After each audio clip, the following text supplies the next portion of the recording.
Good morning boss. ಇಷ್ಟೊತ್ತಿಗೆ ನಾಲ್ಕೂವರೆಗೆ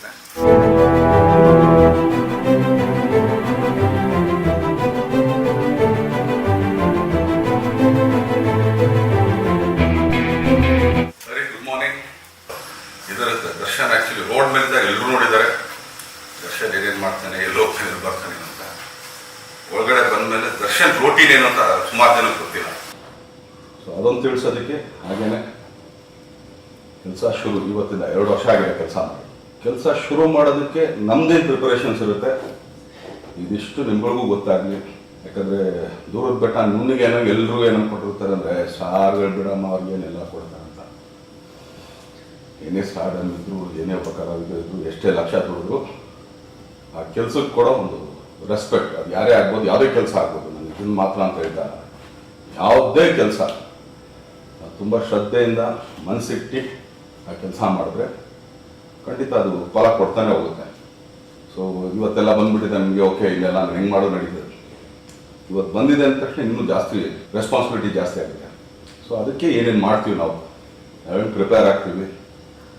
ಯಾಕಂದರೆ ಒಂದ್ಸಲಿ ಶೂಟಿಂಗ್ ಅಂತ ಬಂದಾಗ ನಮ್ಮದೇ ಆದಂಥ ಒಂದು ಪ್ರಿಪ್ರೇಷನ್ಸ್ ಏನೇನಿದೆ ಅದಷ್ಟು ನಿಮ್ಗೆ ಗೊತ್ತಾಗಲಿ. ಯಾಕಂದರೆ ಇವತ್ತಿಂದ ಕ್ರಾಂತಿ, ಒಂದು ಹೊಸ ಕ್ರಾಂತಿ ಶುರು ಆಗುತ್ತೆ. ಸೊ ಕ್ರಾಂತಿ ಸಿನಿಮಾಗೆ ಒಬ್ಬ ದರ್ಶನ್, ಒಬ್ಬ ಕಲಾವಿದನ ನಾನೇನೇನು ಮಾಡ್ತೀನಿ ನಿಮಗೂ ಸ್ವಲ್ಪ ಗೊತ್ತಾಗಲಿ ಅಂತ ಅಷ್ಟೇ. ಬರ್ರಿ, ಯಾಕಂದರೆ ಬೆಳಗ್ಗೆ ಒಂದು 5 ಗಂಟೆಗೆ ಸ್ಟಾರ್ಟ್ ಆಗುತ್ತೆ ನನ್ನ ರೋಟೀನ್. ಬನ್ನಿ. ಸುಮಾರು ಜನ ನೋಡಿಲ್ಲ, ಹೇಮಂತ್ ಅಂತೇಳಿ ನನ್ನ ಜಿಮ್ ಕೋಚು, ನನ್ನ ಟ್ರೈನರು ಎಲ್ಲ. ಹೆಚ್ಚು ಕಮ್ಮಿ ಒಂದು 8 ವರ್ಷ ಆಯ್ತು. 8 ವರ್ಷದಿಂದಲೂ ನೀವು ಈಗ ಐರಾವತ ನೋಡ್ಬೋದು, ಇಲ್ಲ ಕುರುಕ್ಷೇತ್ರ ನೋಡ್ಬೋದು, ಎಲ್ಲ ಸಿನಿಮಾಗೂ ನಮ್ಮ ಹೇಮಂತವರೇ ನನ್ನ ರೆಡಿ ಮಾಡೋದು. ಹಂಗಂತೇಳಿ ಈಗ 2 ವರ್ಷ ಕೆಲಸ ಇರಲ್ಲ, ದರ್ಶನ ಸ್ವಲ್ಪ ದಪ್ಪ ಆಗ್ಬಿಟ್ಟ. ಹೌದು, ಕೆಲಸ ಇಲ್ದಿದ್ದಾಗ ನಾವು ವರ್ಕೌಟು ಮಾಡೋದು.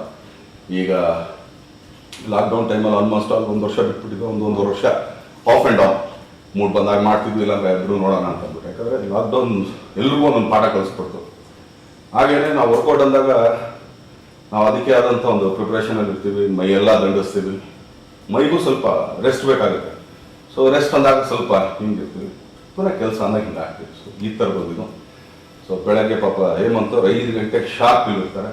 ಸೊ ನಾವು ಎಲ್ಲ ರೆಡಿಯಾಗಿ ಎಲ್ಲ ರೆಡಿ ಮಾಡ್ಕೊಳ್ಳೋಷ್ಟು ಹೆಚ್ಚು ಕಮ್ಮಿ ಒಂದು ಅರ್ಧ ಮುಕ್ಕಾಲು ಗಂಟೆ. ಸೊ ಇಲ್ಲಿಂದ ನಾನು ರೋಟೀನ್ ಸ್ಟಾರ್ಟ್ ಆಗುತ್ತೆ. ಬರೀ ಏನೇನು ರೋಟೀನ್ ಮಾಡ್ಕೊಂಡು ತೋರಿಸ್ತೀನಿ.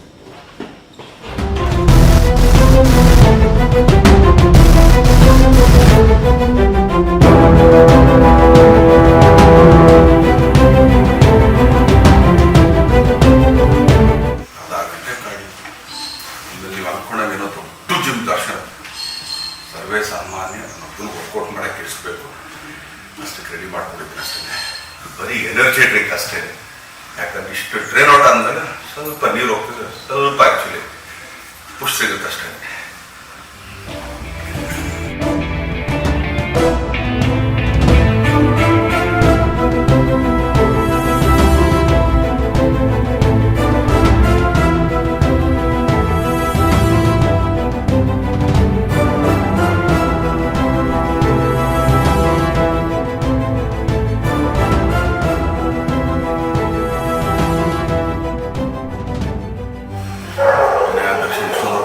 ಕೆಳಗಡೆ ನಾವು ಸಣ್ಣ ಡಂಬಲ್ ಎತ್ಕೊಳಕ್ಕಾಗಲ್ಲ, ಬೇಗ ಮಾಡ್ಕೊಬಿಟ್ರೆ.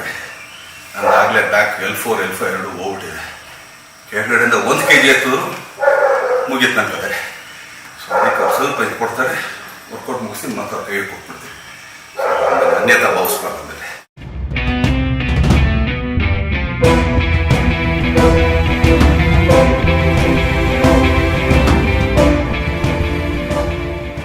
ಯೂಶ್ವಲಿ ವೇಟ್ ಟ್ರೈನಿಂಗ್ ಮಾಡಬೇಕಾದ್ರೆ ನೀವು ಎಷ್ಟು ಬೇಗ ಬ್ಯಾಕ್ ಟು ಬ್ಯಾಕ್ ಹೊಡಿತೀರಾ, ಸೊ ಮಸಲ್ ಇಂಪ್ರೂವ್ ಚೆನ್ನಾಗುತ್ತೆ. ಯೂಶ್ವಲಿ ಈಗ ನಾನು ಅದಕ್ಕೆ ಹೊರಗಡೆ ನಾ ಶೂಟಿಂಗ್ ಹೋದಾಗ ಇನ್ನೊಂದು ಹೊರಗಡೆ ಜಿಮ್ ಮಾಡೋದಕ್ಕೆ ಸ್ವಲ್ಪ ಇದು ಮಾಡ್ತೀನಿ. ಯಾಕಂದ್ರೆ ನಾನು ಒಬ್ಬನೇ ಮಾಡಿ ಅಭ್ಯಾಸ. ಆಮೇಲೆ ಯೂಶ್ವಲಿ ವೇಟ್ ಟ್ರೈನಿಂಗ್ ಈಗ ನಾನು ಚೆಸ್ಟ್ ಮುಗಿದ ಪಡ ಹಿಂಗೆ ನಾನು ಮಾಡ್ಕೊಂಡು ಹೋಗೋದು.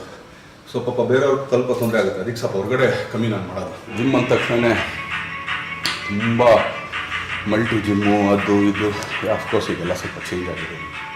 ಅಂದರೆ ನನ್ನ ಎಕ್ಸ್ಪೀರಿಯನ್ಸ್ ಪ್ರಕಾರ, ಯಾಕಂದರೆ ಹಾಗೆ ನಿನ್ನೆ ಮೊನ್ನೆ ಎಲ್ಲ ಮೊದಲಿಂದನೂ ಮಾಡ್ತಿದ್ದೆ. ನಮ್ಮ ಮೈಸೂರಲ್ಲಿ ಭೀಷ್ಮ ಜಿಮ್ ಅಂತಿತ್ತು. ಅಂದರೆ ಗರಡಿ ಮನೆ ಒಳಗಡೆ ಒಂದು ಸಣ್ಣ ಜಿಮ್. ಅವಾಗೆಲ್ಲ ಈ ಎಕ್ವಿಪ್ಮೆಂಟ್ಸ್ ಯಾವುದೂ ಇಲ್ಲ. ಆಗಲೂ ಜಿಮ್ ಮಾಡ್ತಾಯಿದ್ರು. ಅವತ್ತು ಬಾಡಿ ಬಿಲ್ಡರ್ಸ್ ಇದ್ದರು. ಇವತ್ತು ಸ್ವಲ್ಪ ಈಸನಾಗಿದೆ, ಟೆಕ್ನಾಲಜಿ ಮುಂದೇನೂ ಬಂದಿದೆ. ಆದರೆ ನಂದು ಒಂದೇ ಒಂದು ಇದು, ಈ ಜಿಮ್ ಮಾಡಿದೆ ಇಲ್ಲಿ ಸರಿ ಹೋಗಲಿ, ಆ ಜಿಮ್ ಮಾಡಿದೆ ಅಲ್ಲಿ ಸರಿ ಎಲ್ಲ ಯಂಗ್ಸ್ಟರ್ಸ್ ಹೇಳ್ಕೊಡೋದು ಒಂದೇ, ನೀವು ಯಾವುದೇ ಜಿಮ್ಗೆ ಹೋದರೂ ಕೂಡ ಕಬ್ಬಣನೇ ಹೊರಬೇಕು, ಅದು ಬಿಟ್ಟು ಇನ್ನೊಂದಿಲ್ಲ. ಸೊ ಜಿಮ್ಮಿಂಗ್ ಅನ್ನೋದು ಇಟ್ಸ್ ಅನ್ ಅಡಿಕ್ಷನ್ ಅಷ್ಟೇ. If you make it an addiction, ಅದೊಂಥರ ಇವತ್ತು ನಾವು ವರ್ಕೌಟ್ ಮಾಡಲೇಬೇಕು, ನಾನು ಫಿಟ್ ಆಗಿರಬೇಕು ಅಂದಾಗ ಎಲ್ಲ ಥರನೂ ಇದೆ. ಸೊ ಯೂಶ್ವಲಿ ನಂದಲ್ಲ ಅಂತ ಡೈಲಿ ಒಂದು 2 hours ತೆಗೆದಿಟ್ಬಿಟ್ರೆ ಆಮೇಲೆ ಅನ್ಕೋಬೋದು ದರ್ಶನ ಏನು ಶೋಕಿಲ್ಲ, ಎಲ್ಲ ಇದೆ, ಡ್ರಿಂಕು ಇದೆ, ಸ್ಮೋಕು ಇದೆ, ಇಲ್ಲ ಅಂತಲ್ಲ. ಬಟ್ ಲಿಮಿಟಲ್ಲಿದೆ ಅಷ್ಟೇ. ಎಲ್ರಿಗೂ ಹೇಳ್ಬೋದು ಸುಮ್ಮನೆ ಅದು ಇದು ಆಡುಂಬುಳು ಅಂತ. ಲಿಮಿಟಲ್ಲಿದ್ದರೆ ಇಷ್ಟೆಲ್ಲ ಮಾಡೋಕ್ಕೆ. ಇಷ್ಟು ವರ್ಕೌಟ್ ಮಾಡ್ಬಿಟ್ಟು ನೆಕ್ಸ್ಟ್ ಏನು ಅಂತ, ಇಷ್ಟು ವರ್ಕೌಟ್ ಮಾಡಿರ್ತೀವಲ್ಲ, ಕೆಳಗಡೆ ಪ್ರೋಟೀನ್ ಕುಡಿದ್ರೆ ಅಲ್ಲಿಗೆ ಇಷ್ಟು ವರ್ಕೌಟಿಗೆ ಸಮ ಆಯ್ತದೆ. ಚಲೋ ಕೆಳಗಡೆ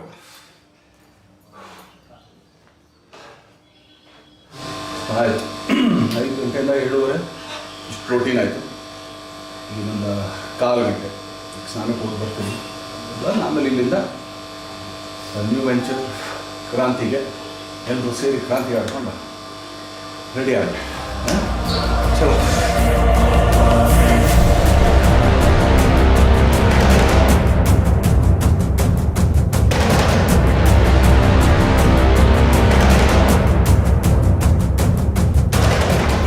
ಮೆಜೆಸ್ಟಿಕ್ ಸಿನಿಮಾ ಮುಹೂರ್ತದ ಟೈಮಲ್ಲಿ ಏನೊಂದು ನರ್ವಸ್ ಇತ್ತು, ಒಂದು ಖುಷಿ ಇತ್ತು. ಸೊ ಇವತ್ತು ಸ್ವಲ್ಪ ಅದೇ ಥರ ಫೀಲ್ ಮಾಡ್ತಾಯಿದ್ದೀನಿ. ಏನಕ್ಕೆ ಅಂತಂದರೆ 2 ವರ್ಷ ಆಯ್ತು ಆ್ಯಕ್ಚುಲಿ ಕೆಲಸ ಮಾಡಿ, ಬಣ್ಣ ಹಚ್ಚಿ. ಸೊ ಎಲ್ಲ ಈ ಕೋವಿಡಿಂದ ಸ್ವಲ್ಪ ಸ್ಟೇಬಲಿಗೆ ಬರ್ತಾ ಇದೆ.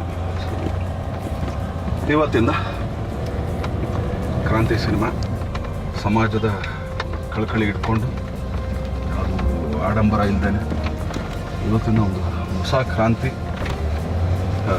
ಮೀಡಿಯಾ ಹೌಸ್ ಶೈಲಜಾ ನಾಗವರು, ಬಿ ಸುರೇಶ್ ಅವರು, ಆಮೇಲೆ ಹರಿದಿದ್ದು 2ನೇ ಸಿನಿಮಾ ಯಜಮಾನ ಆದಮೇಲೆ. ಸೊ ಸೇಮ್ ಟೀಮ್ ಒಂದಾಗಿ ಈಗ ಆ್ಯಕ್ಚುಲಿ ಇನ್ನೊಂದು ಸಿನಿಮಾ ಮಾಡ್ತಾಯಿದ್ದೀವಿ.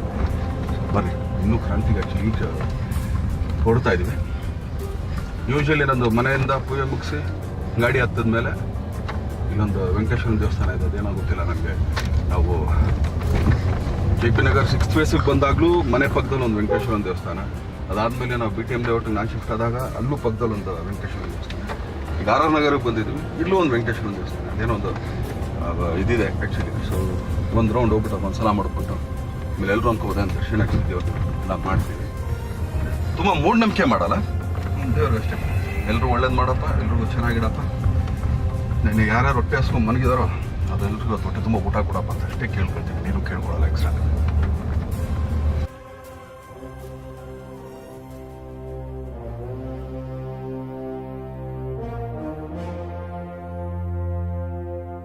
ಸ್ವಲ್ಪ ಆ ಕಡೆ ತೋರಿಸಪ್ಪ ನಮ್ಮ ಡೈರೆಕ್ಟ್. ಈಗ ಆ್ಯಕ್ಚುಲಿ ಮೊದಲನೇದಾಗಿ ಫಸ್ಟ್ ಡೇ ಇದು ರೋಟೀನು, ಇದು ನಮ್ಮ ಜಾಗ. ನಮ್ಮ ನಿರ್ದೇಶಕರು ಇಲ್ಲಿದ್ದಾರೆ. ಫಸ್ಟ್ ಮ್ಯೂಸಿಕ್ ಡೈರೆಕ್ಟರ್ ಹೌದವ್ರು ಹೇಳ್ದಂಗೆ. ಬಟ್ ಈಗ ಇದು 2ನೇ ಸಿನಿಮಾ ಡೈರೆಕ್ಟ್ರು. ಸೊ ಏನು ಸರ್, ಕ್ರಾಂತಿ ಏನು ಮಾಡಬೇಕಂತ ಕಂಡಿದ್ದಾರೆ ಸರ್? ಅಕ್ಷರ ಕ್ರಾಂತಿ ನೋಡ್ರಪ್ಪ. ಈಗ ಅಕ್ಷರ ಆ್ಯಕ್ಚುಲಿ ಏನು ಯಜಮಾನ ಮಾಡಿದಾಗ 8ನೇ ಕ್ರಾಂತಿ ಒಂದು ಮಾಡಿದ್ವಿ. ಸೊ ಈ ಸಲ ಒಂದು ಅಕ್ಷರ ಕ್ರಾಂತಿ. ನಮ್ಮ ಡೈರೆಕ್ಟ್ ಅಂತ ತೋರಿಸಿದ್ವಿ. ಈಗ ನಮ್ಮ ನಿರ್ಮಾಪಕಿ ಅವ್ರು ಕೂತಿದ್ದಾರೆ. ಅಮ್ಮ ಹೆಂಗ ಅನಿಸ್ತಾ ಇದೆ ಅಮ್ಮ 2 ವರ್ಷ ಆದ್ಮೇಲೆ? ತುಂಬಾ ಖುಷಿ ಆಗ್ತಾ ಇದೆ. ಫಸ್ಟ್ ಟೈಮ್ ಶೂಟಿಂಗ್ ಮಾಡುವಷ್ಟು ಖುಷಿ ಇದೆ. ಯಾಕಂದ್ರೆ ಹೆಂಗ್ ಅನ್ಕೊಂಡಿದ್ರಮ್ಮ ಕ್ರಾಂತಿನ? ಕ್ರಾಂತಿ ಮಾಡೋಣ ಸರ್, ಒಂದು ರೆವಲ್ಯೂಷನ್ ಮಾಡೋಣ. ಇಷ್ಟು ವರ್ಕೌಟ್ ಮಾಡಿದ್ಮೇಲೆ ದರ್ಶನ್ ಏನ್ ತಿಂತಾನೆ ಅಂತ ಅಂದ್ಬಿಟ್ಟ ಇದೇ ತಿನ್ನೋದು. ಆ್ಯಕ್ಚುಲಿ ಸ್ಪೆಷಲ್ ಫುಡ್ ಏನಲ್ಲ. ಮನೇಲಾದ್ರೆ ಟಿಫನ್ ಮಾಡಲ್ಲ. ಏನಕ್ಕೆ ಅಂತಂದ್ರೆ ಮನೇಲಿ ಒಂದೇ ಒಂದು ಐಟಮ್ ಇರುತ್ತೆ. ಆ್ಯಕ್ಚುಲಿ ಒಂದು ಅರ್ಧ ಇಡ್ಲಿ, ವಡೆ. ವರ್ಕೌಟ್ ಮಾಡಿದ್ರು ಡಯಟ್ ಅಂದ್ರೂ ವಡೆ ಇರಲೇಬೇಕು. ಅದಾದ್ಮೇಲೆ ಇನ್ನೊಂದು 2 ಏನೇನು ಐಟಮ್ ಇದೆ? ಉಪ್ಪಿಟ್ಟು, ಅವಲಕ್ಕಿ ಬಾತು, ದೋಸೆ. ಇದೆಲ್ಲ ಇಷ್ಟು ತಿಂದರೆ ಟಿಫನ್ ಮಾಡೋದು ಅನ್ಸುತ್ತೆ. ಬನ್ನಿ ಟಿಫನ್ ಮಾಡುವ.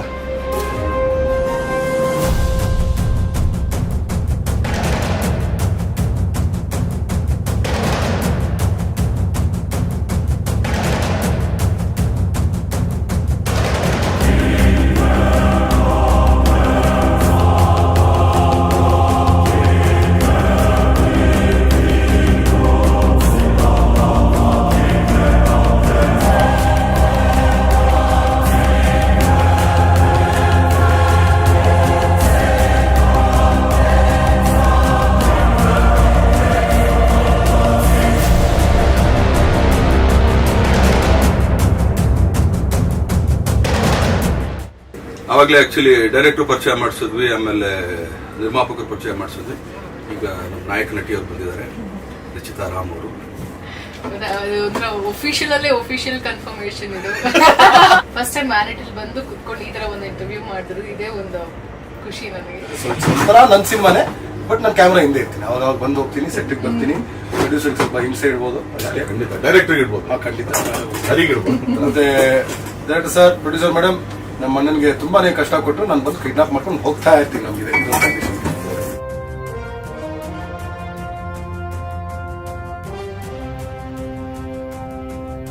ಬೆಳಗ್ಗೆ ಒಂದು 5 ಗಂಟೆಯಿಂದ ಹಿಡಿದು ಈಗ 11:30.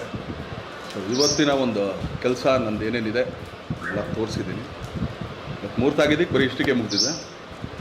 ಇನ್ನೊಂದು ದಿನ ಆ್ಯಕ್ಚುಲಿ ಬೆಳಗ್ಗೆಯಿಂದ ಹಿಡಿದು ಶೂಟಿಂಗ್ ಹೋಗಿ ಬಂದು ಏನೇನು ಮಾಡ್ತೀನಿ ಇಷ್ಟೂ ಒಂದ್ಸಲಿ, ಯಾಕಂದರೆ ನಿಮಗೂ ಸ್ವಲ್ಪ ಗೊತ್ತಾಗಲಿ ನಾವು ಏನು ಮಾಡ್ತೀವಿ ಅಂತ ದೊಡ್ಡದಾಗೇನು ಮಾಡಲ್ಲ, ಸಣ್ಣದಾಗಿ ನಮ್ಮ ಕೆಲಸದ ಮೇಲೆ ನಾವೇನು ಮಾಡ್ತೀವಿ, ಸೊ ಕೆಲಸ ಹೆಂಗಿರುತ್ತೆ, ಸೊ ಇದ್ರ ಬಗ್ಗೆ ಹೇಳೋದಕ್ಕೇ ಇನ್ನೊಂದ್ಸಲಿ ಖಂಡಿತ ಸಿಗೋಣ. ಇವತ್ತಿಂದ ಕ್ರಾಂತಿ ಸ್ಟಾರ್ಟ್ ಆಗಿದೆ. ಸೊ 2 ವರ್ಷ ಆಯಿತು ಸಿನಿಮಾ ಮಾಡಿ. ಸೊ ಇದು ಬೇರೆ ಆಯಾಮ ಇರೋಂಥ ಒಂದು ಸಿನಿಮಾ. ಸೊ ಇದಕ್ಕೆಲ್ಲ ನಿಮ್ಮ ಪ್ರೀತಿ, ಪ್ರೋತ್ಸಾಹ, ಬೆಂಬಲ, ಆಶೀರ್ವಾದ ಕೊಡಿ. ಯಾಕಂದರೆ ಹರಿಕೃಷ್ಣ 2ನೇ ಸಲ ಮಾಡ್ತಾ ಇರೋದು. ಸೊ ಅದೇ ಸೇಮ್ ಟೀಮ್, ಆ್ಯಕ್ಚುಲಿ ಯಜಮಾನ ಏನು ಟೀಮ್ ಇತ್ತು ಅದೇ ಟೀಮ್ ಮಾಡ್ತಾಯಿದ್ದೀವಿ. ಇದರಲ್ಲಿ ಸ್ಪೆಷಲ್ ಏನಂತಂದರೆ ರವಿ ಸರ್ ಇದ್ದಾರೆ, ಆಮೇಲೆ ಸುಮಮ್ಮ ತುಂಬ ಒಳ್ಳೆ ಪಾತ್ರದಲ್ಲಿ, ಹಾಗೆಯೇ ರಚಿತಾ ರಾಮ್ ನಾಯಕಿ ಮಾತಾಡ್ಸಿದ್ದೀನಿ. ಇವರೆಲ್ಲ ಸೇರಿ ಇನ್ನೂ ಒಂದು ಕಲಾವಿದರ ದಂಡೇನೇ ಇದೆ. ಸೊ ನಿಮ್ಮ ಆಶೀರ್ವಾದ ಸದಾ ನಮ್ಮ ಮೇಲಿರಲಿ, ಕನ್ನಡ ಚಿತ್ರರಂಗದ ಮೇಲಿರಲಿ ಅಂತ ಕೇಳ್ಕೊಳ್ತೀನಿ.